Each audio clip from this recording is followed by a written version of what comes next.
২৬ জানুয়ারি ছিল আন্তর্জাতিক কাস্টমস দিবস। যথাযোগ্য মর্যাদা ও নানা কর্মসূচির মধ্য দিয়ে দিবসটি পালন করেছে বেনাপোল কাস্টমস হাউস। এবারের কাস্টমস দিবসের প্রতিপাদ্য ছিল তথ্য সংস্কৃতি বিকাশ এবং তথ্য ইকোসিস্টেম বিনির্মাণের মাধ্যমে ডিজিটাল কাস্টমসের সম্প্রসারণ। এতে ৩টি বিষয়ের উপর গুরুত্ব দেওয়া হয়েছে: ডিজিটাল কাস্টমসের সম্প্রসারণ, তথ্য উপাত্ত চর্চা ও তথ্য প্রতিবেশ।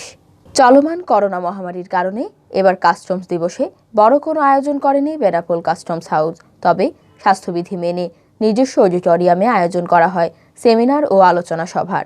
বেনাপোল কাস্টমস হাউসের কমিশনার মোহাম্মদ আজিজুর রহমানের সভাপতিত্বে সেমিনার ও আলোচনা সভায় প্রধান অতিথি হিসেবে উপস্থিত ছিলেন যশোরের কাস্টমস এক্সাইজ ও ভ্যাট কমিশনারেট অফিসের কমিশনার মোহাম্মদ মোয়াজ্জেম হোসেন।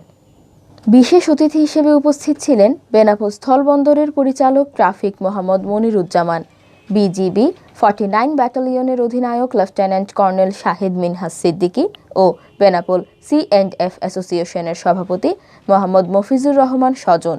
বেনাপোল কাস্টমস হাউসের commissioner Azizur Rahman WCO certificate of merit 2022 পাওয়ায় অনুষ্ঠানে C&F এজেন্ট অ্যাসোসিয়েশনের সভাপতি ও সাধারণ সম্পাদক কমিশনারকে ফুলেলো শুভেচ্ছা ও ক্রেস্ট প্রদান করেন।